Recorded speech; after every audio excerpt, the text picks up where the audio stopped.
Bonjour à tous et bienvenue sur ma chaîne Sandra Kirigami Scrap. Je suis ravie de vous accueillir aujourd'hui afin de pouvoir réaliser ensemble ce deuxième cours de Kirigami. Donc aujourd'hui on va travailler les arrondis avec cette carte double cœur. Donc c'est un modèle en 2D, donc comme la précédente vidéo, mais au lieu de travailler les traits, donc nous allons travailler les arrondis. Donc voilà l'intérieur de la carte et l'avant. Donc si vous voulez la réaliser avec moi, je vous laisse me suivre à mon atelier. Alors pour réaliser ce modèle, vous aurez besoin dans un premier temps d'imprimer donc ce gabarit que vous pourrez retrouver donc sur mon blog Ça Cartonne, dont le lien figure donc dans la description de cette vidéo. Ce modèle, il faut l'imprimer donc sur un papier de couleur de votre choix. Donc moi j'ai décidé de partir sur du rose foncé avec du coup un fond qui sera plus clair. Donc dans un premier temps, il va falloir donc découper le contour de la carte. Alors pour ce faire, donc j'utilise la règle. Donc bien entendu, on travaille toujours sur la partie imprimée, hein, comme je vous ai expliqué dans la dernière vidéo. Donc on travaille toujours sur la partie qui est imprimée parce que du coup ce sera l'envers de la carte. Allez, je mets de côté ma chute et ça me servira en fait pour des éventuelles décorations. Allez, maintenant on va s'attaquer donc au cœur même d'ailleurs. Et du coup, on va travailler les courbes. Donc vous êtes déjà entraîné la dernière fois en faisant les arrondis et les vagues sur le modèle d'entraînement. Si jamais vous ne l'avez pas vu, il y a le lien qui est dans la description en dessous de la vidéo. Allez, et ben c'est parti. On entame les arrondis.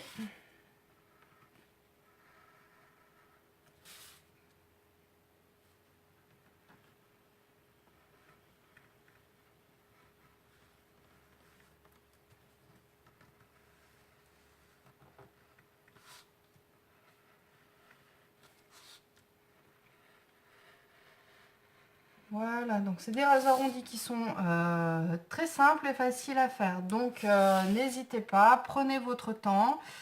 Alors moi j'ai l'habitude, donc effectivement je vais un peu plus rapidement peut-être certainement que vous. Mais n'hésitez pas à prendre votre temps de manière à pouvoir faire la découpe. Alors hop, ça résistait.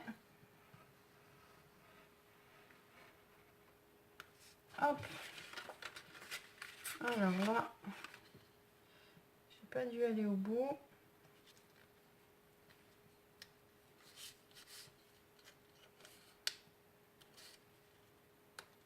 Voilà. Ici pareil.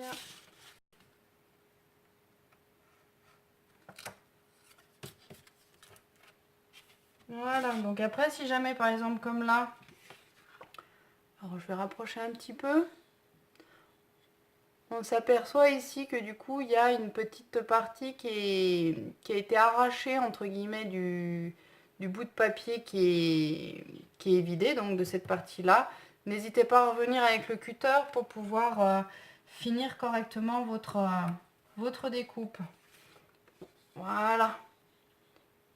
Comme ça du coup ce sera beaucoup mieux terminé au niveau de la finition de votre découpe. Et maintenant on s'attaque au petit cœur.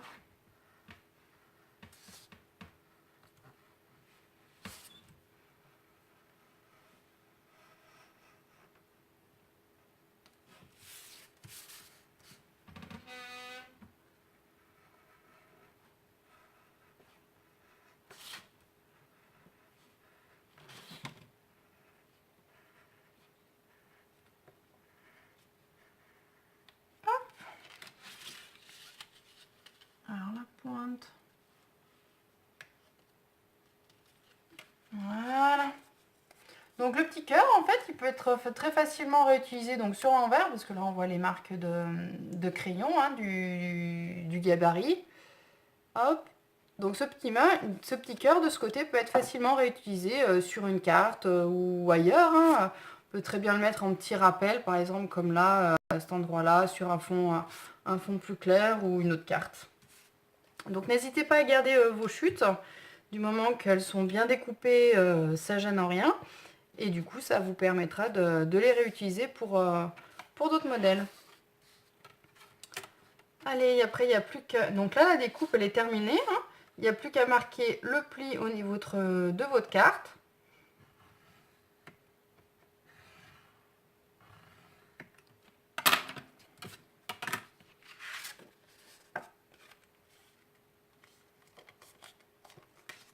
Hop.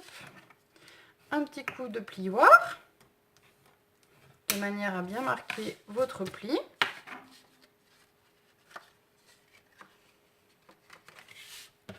Et voilà, la couverture en elle-même est terminée.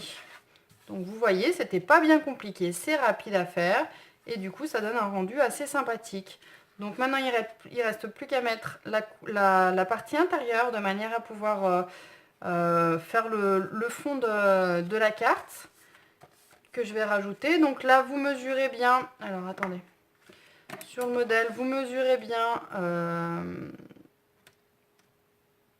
hop, votre longueur. Donc là j'ai 27,2. Oui, alors désolé, mais effectivement, moi, au départ, sur mon modèle initial, quand je l'ai réalisé, quand j'ai fait le gabarit, je suis à 28 cm. Il y a quand même un schmilblick que je ne comprends pas. Lorsque j'ai scanné et que j'imprime derrière à mon imprimante, j'ai des dimensions qui sont plus petites. Donc j'avais fait un chiffre rond, hein, pourtant, vous voyez bien, là, je suis bien à 28 ici, je suis bien à 14 là. Et sur mon modèle, en fin de compte, ça reste une colle. Donc il va falloir que je trouve le pourquoi du comment c'est comme ça. J'ai quand même 8 mm d'écart, c'est un peu bizarre. Donc là je suis à 27,2, donc j'enlève 1 cm et je vais couper donc la partie qui va se retrouver à l'intérieur de la carte. Je la coupe avec 1 cm de moins, donc à 26,2. Et là, en largeur, je suis à 13,6, donc je vais couper à 12,6, pardon, 12,6. Donc vous reportez sur un papier, donc un fond différent, plus clair ou plus foncé, tout dépend du modèle que vous avez utilisé. Donc on va venir faire le pli à la moitié, donc je vais me recentrer, hop, je plie la carte en deux, on va bien marquer le pli ici. Et si je viens récupérer donc ma carte, alors tant qu'à faire, je crois que celle-ci, voilà, je la plie dans l'autre sens parce qu'en fin de compte, elle a les petits traits ici qui sont faits. Comme ça, ils iront côté carte. Et du coup, voilà. Ça donnera ça une fois terminé. Donc, vous voyez, c'est sympa, c'est rapide à faire. Et donc, du coup, vous pouvez avoir des cartes personnalisées et très sympathiques à faire. Donc du coup, là, j'avais envie d'arrondir les angles. Je vous en ai parlé dans la précédente vidéo. Et ben du coup, je vais le faire. Donc il y a des perforatrices d'angles qui sont très utiles, donc de manière à arrondir vos angles de manière en fait harmonieuse, vous voyez. Sinon, vous pouvez toujours le faire au cutter. Tout au départ, quand je l'avais pas, je faisais tout au cutter. Mais du coup, c'est assez aléatoire. Alors que là, on a vraiment quelque chose de bien terminé et puis de régulier au niveau de tous les angles de la carte. C'est vrai qu'en général, j'en avais un qui était bien fait et après les autres, ben, ils suivaient pas forcément. On peut faire de même avec hop, la couverture.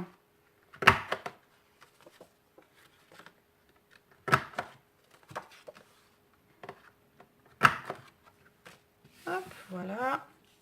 Donc du coup, cette perforatrice, vous pouvez la trouver soit une perforatrice toute simple d'angle, c'est ce que j'avais au départ, ou celle-ci, en fait, elle fait partie d'un kit. Alors au début, vous n'allez peut-être pas forcément en avoir besoin. Après, moi, je m'en sers quand je fais du scrapbooking.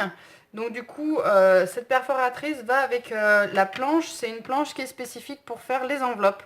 Donc du coup, vous avez des rainurages, vous avez en centimètres, en inch, les mesures. Et du coup, elle peut vous servir à faire pas mal d'autres petites choses. Si jamais ça vous intéresse ou à l'occasion, je vais certainement m'en servir quand je vais faire des démonstrations, des tutoriels pour du scrapbooking. Voilà, voilà, donc j'aurai l'occasion d'y revenir. Si jamais ça vous intéresse déjà, pareil, je mettrai les références de cette planche dans la description de la vidéo. Alors, revenons à notre carte, notre kirigami.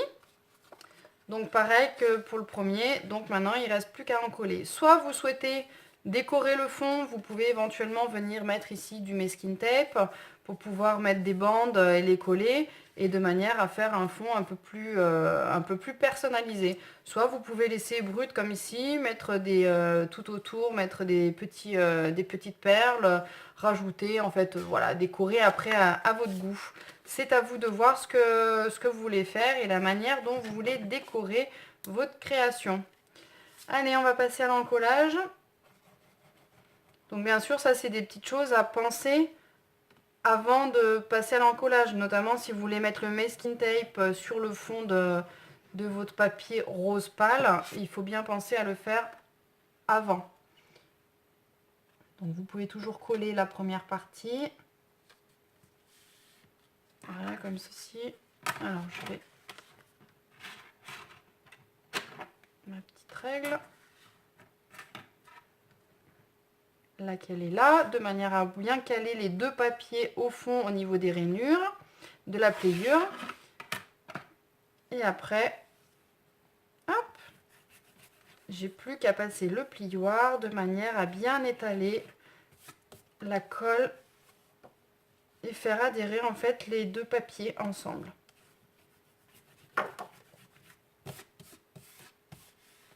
Voilà. Et donc là, pareil que tout à l'heure, donc soit vous mettez le masking tape maintenant de manière à pouvoir après mettre de la colle et terminer, soit ben, du coup vous pouvez en coller directement.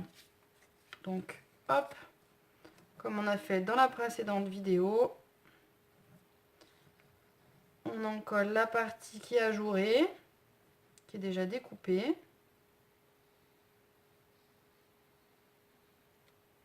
Pour éviter justement, alors hop,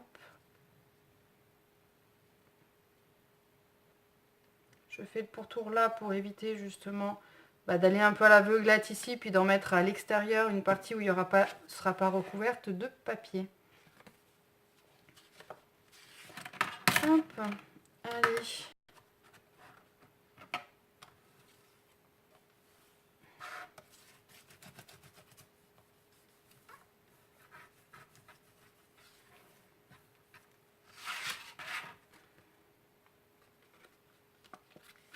Allez, on replie. Donc là, il y a les deux papiers. Je remets un petit coup de plioir.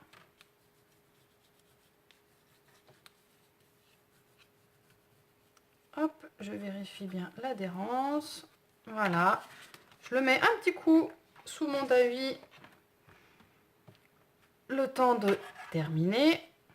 Donc voilà, donc c'est une petite carte qui est assez simple à faire, qui est rapide et qui en fait met bien en valeur vos petites créations. Donc du coup, vous pouvez facilement personnaliser des cartes et rapidement, c'est sympa. Alors, je vais aller jeter un petit coup d'œil, savoir ce que je peux mettre en décoration. Hop, voilà.